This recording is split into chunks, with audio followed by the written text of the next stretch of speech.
जब चुनाव नजर आ रहे हैं तो आज ये इस तरह की बातें करते हैं। हमारे यहाँ कहावत है कि जब मौत सराहने खड़ी हो ना तो राम याद आवे। बरसात शुरू हो चुकी है, परंतु सरकार अब भी पिछले साल की गलती को फिर दोहरा रही है। पूर्व मंत्री अशोक अरोड़ा ने कहा, हरियाणा में अब की बार कांग्रेस बनाएगी सरकार।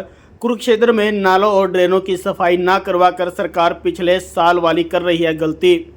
लोकसभा चुनाव के बाद अब हरियाणा प्रदेश के राजनीतिक दलों ने विधानसभा चुनाव की तैयारी शुरू कर दी है।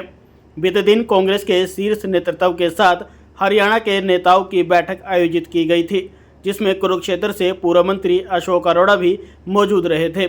थानेसर स्थित अपने निजी आवास पर पूर्व मंत्री अशोक अरोड़ा ने आज पत्रकारों से बातचीत करते हुए कहा कि पार्टी के शीर्ष नेताओं के साथ बैठक में आगामी विधानसभा चुनाव को लेकर चर्चा की गई है। प्रत्येक विधानसभा में कांग्रेस कार्यकर्ता मजबूती से चुनाव लड़ेंगे।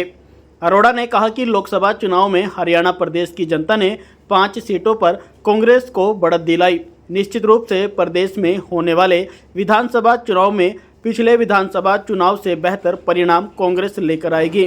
उन्होंने कहा कि कर्मचारियों, सरपंचों पर भाजपा सरकार ने डंडे बरसाए थे, आज उन्हीं के लिए घोषणाएं जारी कर रही हैं।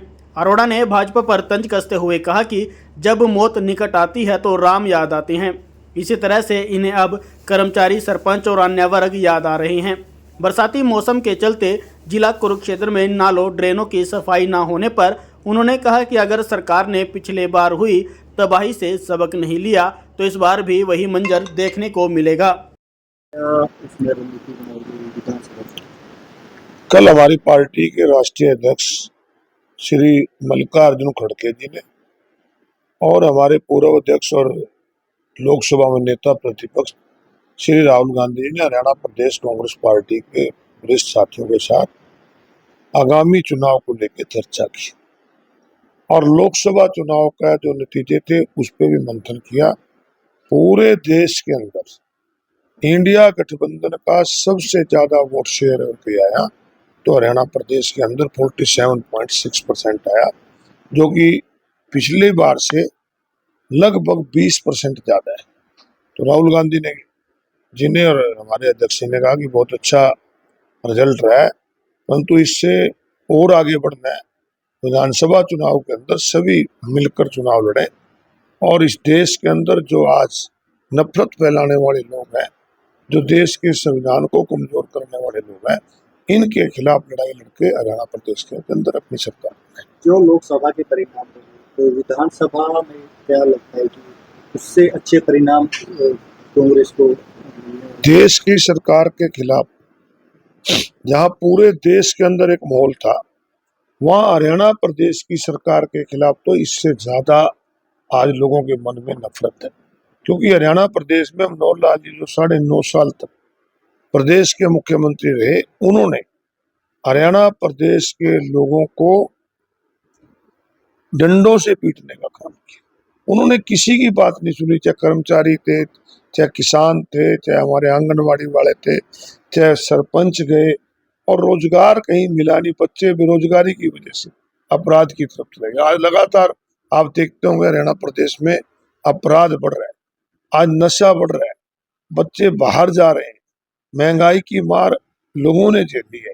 तो इस सरकार को तुरंत बदलना चाहते हैं लोग, और इन्होंने भी पता लग गया, बीजेपी को भी पता लग गया कि मनोहर लाल की सरकार जाएगी, इसलिए चुनाव से ठीक पहले चेहरा बदलकर ये लोगों को धोखा देना चाहते हैं, परंतु लोगों ने मन बना लिया कि चेहरा नहीं, सरकार बदलना चाहते हैं। चेहरा बदलने से या जो घोषणाएं अब सरकार की तरफ से हो रही है, बड़ी बड़ी घोषणा, क्या लगता है इसका कुछ इफेक्ट? 9.5 साल तक जिन लोगों ने अपने लोगों को भेड़ बकरी समझकर उनकी बात नहीं सुनी, और अब जब चुनाव नजर आ रहे हैं तो आज ये इस तरह की बातें करते हैं। हमारे यहाँ कहावत है कि जब मौत सराहने खड़ी हो ना तो राम याद आवे। आज इनको कर्मचारी भी याद आ रहे हैं, आज इनको किसान की बात करते हैं, आज वो सरपंच जिनको लाठियां से पीटते थे, आज उनसे भी बात करने को तैयार है, परंतु लोगों ने मन बनाया हुआ है कि अब इनकी बात ना मानकर हरियाणा प्रदेश के अंदर कांग्रेस पार्टी की सरकार है। अक्सर बरसात का मौसम है, अभी तक नाले की सफाई नहीं हुई। लगता है पिछले साल कर पिछली बार जैसे कि पूरे हरियाणा प्रदेश ने और विशेष रूप से कुरुक्षेत्र में पिछली बार सरकार की नालायकी की वजह से बहुत बड़ा बाढ़ का प्रकोप झेला, बहुत जान का और माल का नुकसान हुआ। इवन शाहबाद के अंदर लोगों के घरों में पानी पड़ा, दीदार नगर के अंदर लोगों के घरों में पानी पड़ा, खेतों का नुकसान हुआ और सरकार पूरी तरह से लापरवाह थी। अब क्योंकि फिर बरसात का मौसम शुरू है और बरसात शुरू हो चुकी है, परंतु सरकार अब भी पिछले साल की गलती को फिर दोहरा रही है। अब भी ना तो नालों की सफाई प्रॉपर हो रही है, ना बांधों को पक्का किया जा रहा है। तो सरकार को तुरंत ये लेना चाहिए निर्णय लेकर बाकी सारे काम बंद करके पहले लोगों का जान माल का नुकसान ना हो, उसकी रक्षा के लिए नालों की सफाई होनी चाहिए, बंद मजबूत होने चाहिए ताकि लोगों को बचाव हो।